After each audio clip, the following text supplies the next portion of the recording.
quel que soit ce que l'on fait, il faut être engagé, il faut savoir. Et vraiment se montrer intéressé, dans le sens de intérêt, savoir repérer ses intérêts et pouvoir en assumer en bien comme en mal les conséquences de ces options.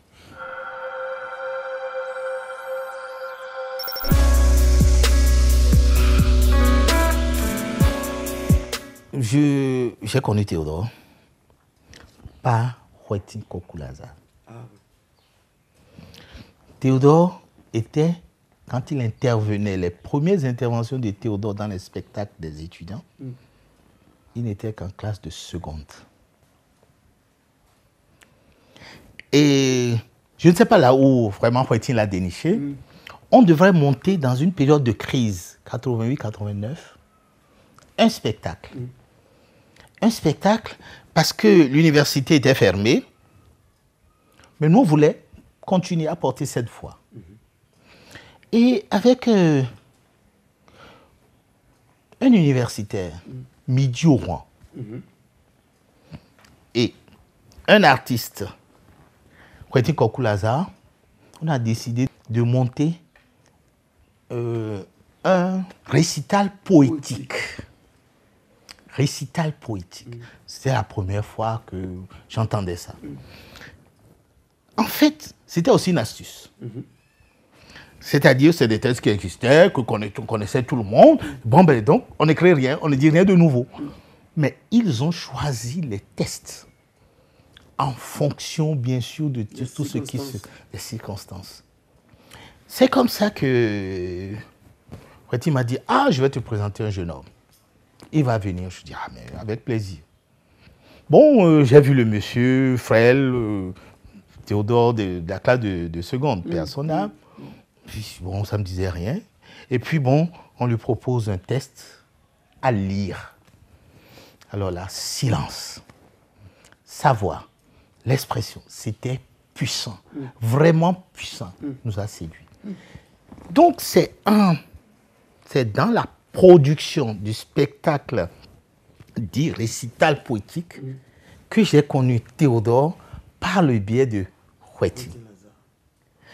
Ce n'est pas la même chose avec mon ami Marcel Korofiko, que nous avons découvert à Notre-Dame à l'époque, parce que certains étudiants étaient pris pour encadrer les troupes scolaires. Certains amis qui intervenaient là-bas, comme on les appelle vacataires ou qui intervenaient comme enseignants, on dit bon voilà, ils vont aussi animer. Ils nous ont invités, c'est comme ça là-bas que moi j'ai connu Bio, et qui plus tard est venu très puissant à l'EACE.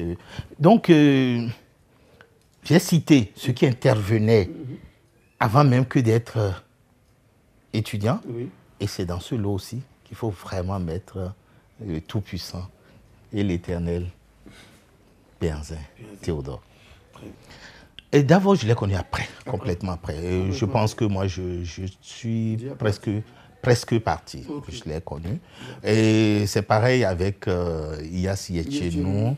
Évidemment, il côtoyait déjà le ACE, car ce que je ne peux pas occulter, je suis parti de l'EACE formellement en 85, moi je finissais en 85, mais je suis resté encore 1 ou 2 ans. 2 ans pour suivre. Passer la main. Mais déjà, moi je me retirais déjà, les ordres, tout ça.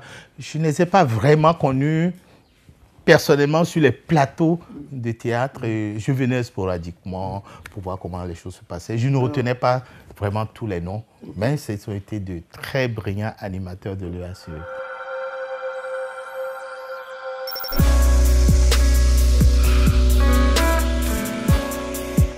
On s'entendait sur une thématique. Bon, écoutez, on va aborder tel problème. On fait un petit comité pour dire, bon, ils vont écrire les grandes lignes du scénario. Grandes lignes du scénario.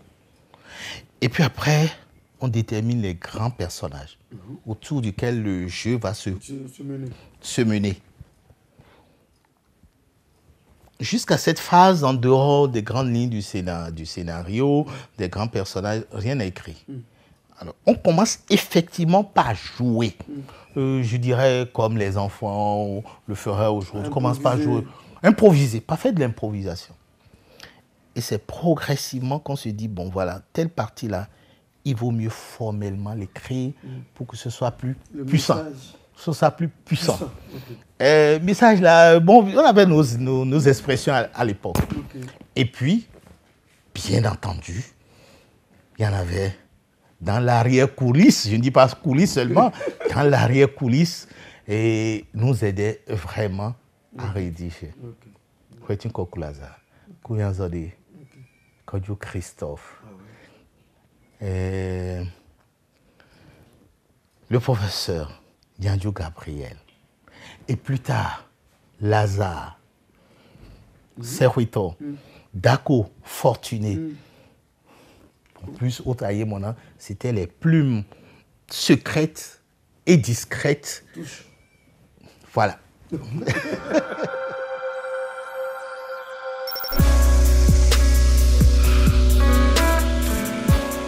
Le Centre Africa Obota est né en octobre 89 et 88. Et ça correspond au moment où la génération de Aïmona quittait l'université. En fait, pour relever un autre défi, le défi, relever, non, pour contribuer à notre défi, le défi du développement de l'Afrique, la démocratisation, rendre vraiment le pouvoir au peuple, parce qu'à l'époque, on disait pouvoir au peuple, tout le pouvoir au peuple, mais le peuple n'était pas au pouvoir. Je ne sais pas s'il le sera un jour. Je prie pour ça.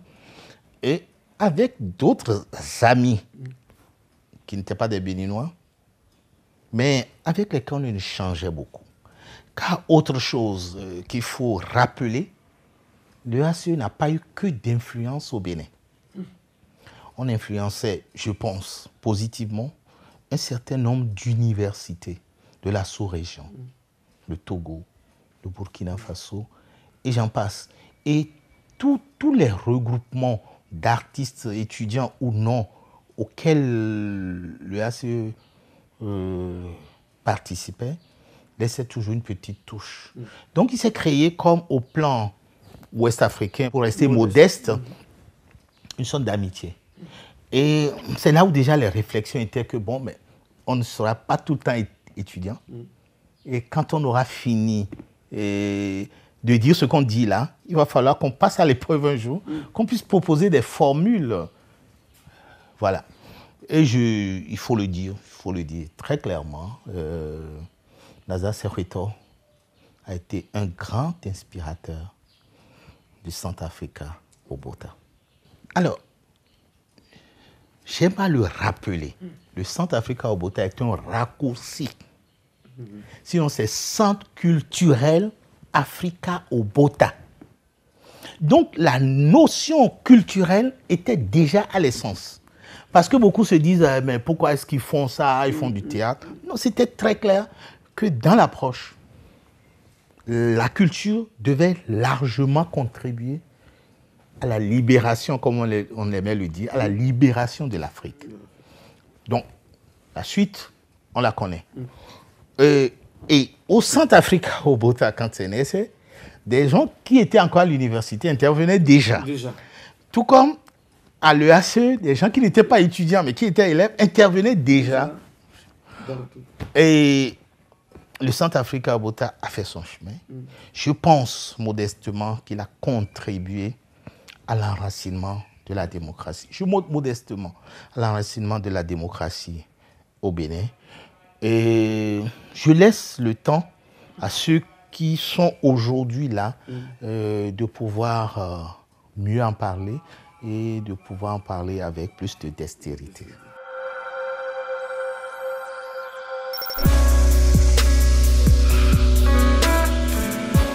Mes engagements au plan culturel ne m'ont jamais empêché d'évoluer sur le plan académique.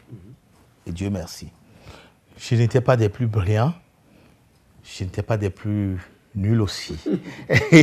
J'ai fait un parcours ordinaire, comme dirait l'autre comme un étudiant normal.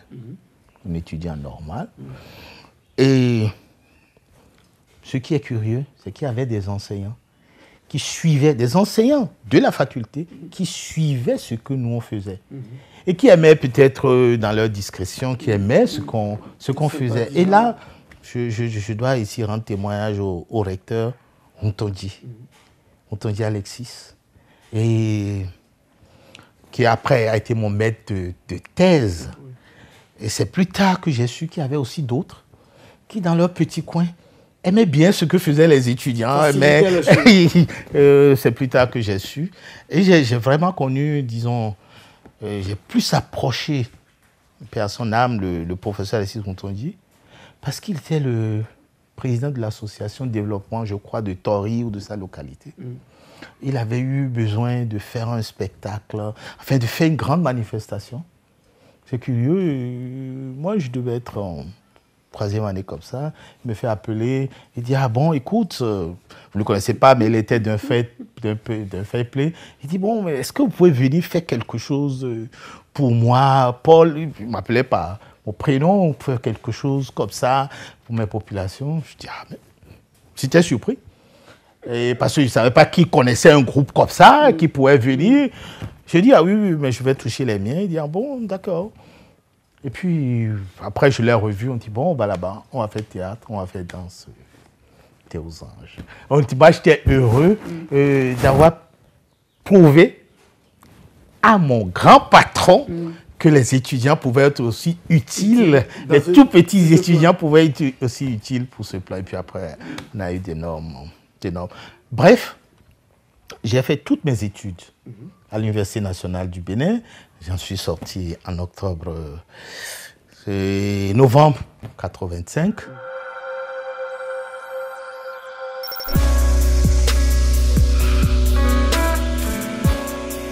Mon premier poste, c'était le centre. On ne l'appelait pas centre, c'était l'hôpital de Porto Novo, où j'ai travaillé 4 à 5 ans. Service de maternité, parce qu'à l'époque, le besoin, c'était là. Médecin généraliste, mon patron, à l'époque, dit, écoutez, je vous donne 1 mois pour pouvoir être opérationnel, je vous laisse le service. Moi, je suis seul, bon, bref. Et c'est comme ça que je me suis mis dans la pratique chirurgicale, au sens le plus large, parce qu'à l'époque, les spécialistes, il n'y en avait pas beaucoup. Et avec d'autres confrères qui sont de grands professeurs aujourd'hui, on a commencé. On était 5 envoyés, du coup, à l'hôpital de Porto-Novo à l'époque. Et c'est plus tard. Bon, j'ai été affecté après à Sakété. J'ai travaillé quelques 3 ans avant d'aller à la spécialisation. J'ai fait ma spécialisation aussi à l'Université nationale du Bénin. C'est vrai, j'ai fait quelques séjours et des stages et d'autres diplômes en France, notamment à Nancy et puis à Clermont-Ferrand. Mais je suis très fier d'avoir suivi ma formation ici et d'avoir, je pense, au niveau de ma capacité, avoir servi mon pays pendant 27 ans en tant que médecin. Actuellement, je suis à la retraite, mais oui, à la retraite par rapport à la fonction publique. J'ai pris la retraite le 1er juillet 2014. Et puis le 21 juillet 2014, l'Église catholique m'a fait appel et pour animer un hôpital ophtalmologique. Vous savez, je ne suis pas ophtalmo. On me dit, bon, voilà, c'est pour l'administration, c'est pour institutionnaliser l'hôpital, quelque chose de comme ça. Bon, ayant fait santé publique, on avait eu le diplôme parce que j'ai fait option santé développement. Ayant aussi été sac à dos. C'était sac à dos. J'avais fait déjà de la santé publique avant que d'aller faire le diplôme. Je me dis, bon, pourquoi pas, avec mon expérience dans la société civile, dans la gestion des hommes, je pouvais essayer. Bon, j'étais parti d'abord pour un mandat de 6 mois. Et je suis en train de boucler la 4e année. La 4e année là. Et là aussi, hein, vraiment, si j'ai un message par rapport à notre pays, c'est de pouvoir réfléchir à l'utilisation des cadres et d'un certain niveau d'expérience. Je le dis parce que moi, je ne me sens plus intéressé par ça. Mais quand j'observe dans le paysage de ceux qu'on dit à la retraite, je trouve que... Il y a encore des gens qu'on peut... Non, il y a encore... Ce n'est pas qu'il y a encore des gens. Des structures internationales. Des structures nationales les utilisent fortement. Je connais un organisme qui, pratiquement la même année, avait pris toutes les vagues de ceux qui étaient à la retraite. Ils les utilisent. Mais sans vouloir dire qu'ils vont... Non, d'abord, je ne suis pas de l'approche que l'utilisation des retraités empêche le recrutement des jeunes. Je ne suis pas de cette... je n'ai pas cette conviction. Mais je trouve que notre État, comme beaucoup d'autres, comme dans les pays développés, gagnerait à développer une politique d'utilisation des personnes de cette catégorie-là. Dans tous les domaines. Dans tous les domaines. Parce que précisément, les organismes de développement, les organismes d'aide au développement, ou même les bailleurs, le font déjà. Au détriment de l'État qui a contribué. Je connais plein de confrères qui sont au Tchad, au Togo, en Afrique centrale, qui travaillent là-bas, qui ont ouvert encore une autre carrière, mais des gens qui, pour moi, ont encore leur place ici. Et vous savez, au plan professionnel, chacun prolonge un peu de sa personnalité, de sa vie privée. Vous l'amenez une bonne partie dans votre vie professionnelle. Si vous interrogez aujourd'hui les amis de l'EAC ou ceux qui étaient de ma génération, ils vous diront « Aïe, on a été un dictateur ». Ils vous le diront en amitié ou chacun avec son style. On ne pouvait pas diriger l'EAC sans la rigueur. J'ai appris ça là, je l'ai appris parce que c'est ce qu'il fallait faire. Ça a largement influencé ma personne et au plan professionnel.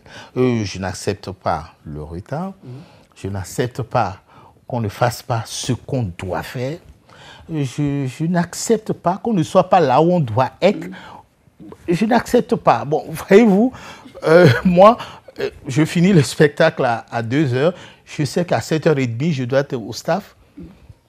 Je n'avais pas de problème, hein. Je n'avais pas de problème à me lever et à me retrouver en même style, avec la même force que mes autres collègues qui ont peut-être passé toute la nuit à étudier, mais je n'osais même pas leur dire, moi je viens d'un spectacle.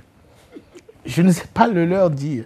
Bon, vous voyez, tout ça dépeint un peu sur ma vie professionnelle et je l'assume. Je pense aussi qu'il y a encore beaucoup d'autres qui font ça et qu'il y a encore beaucoup d'autres qui sont rigoureux au plan professionnel et qu'il y a encore beaucoup d'autres. Rigoureux n'est pas le terme. Disons qui exigent de faire ce qu'ils doivent faire parce que même le font. Voyez-vous, à 2 semaines de ma retraite, je prenais encore la garde. Et la garde couchée. Et cela, je n'ai aucun complexe par rapport à ça. Ce n'est pas un mérite. Vous travaillez et vous arrêtez à tel jour. Je m'entendais, arrêtez. Point barre.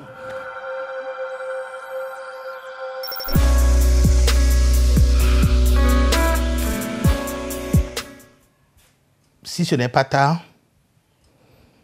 c'est que il faut aimer la profession. Et je pense que je préfère parler à ceux qui aspirent aux professions médicales, de bien réfléchir et de faire un choix en fonction de toutes les informations qu'ils auraient reçues et de faire le bon choix. Parce que, bon, ceux qui ne sont pas encore entrés à l'école peuvent encore choisir. Les autres, bon, qui n'ont qu'à davantage apprendre à aimer ce qu'ils font. C'est de là que tout découle, quoi. Le respect des usagers, le respect des malades, la probité découle de l'amour qu'on a pour le travail. Je n'apprends rien à personne. C'est ce qu'on nous a appris, c'est ce que je répète. Et je leur dirais simplement d'apprendre davantage à aimer ce qu'ils font.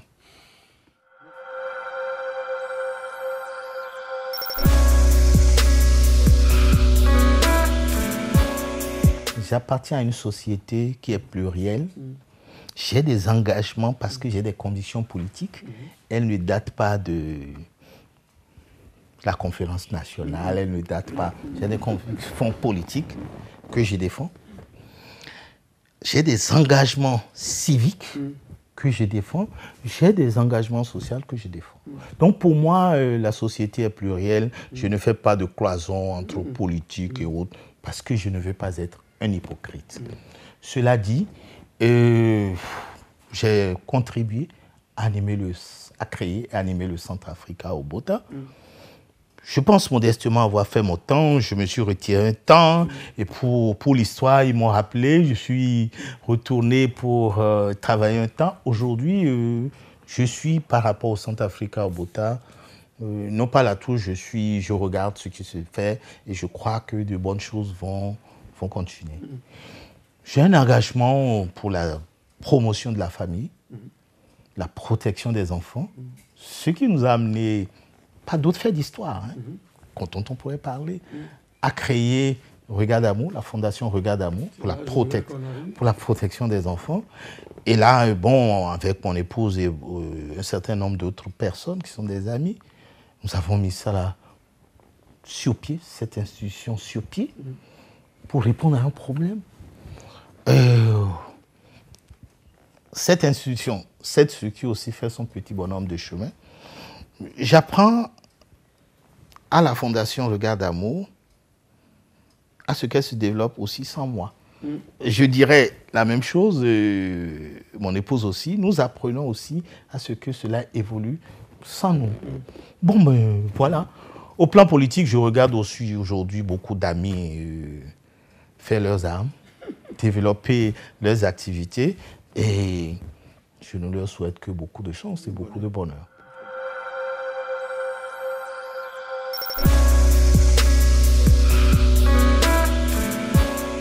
Je voudrais faire des réflexions personnelles.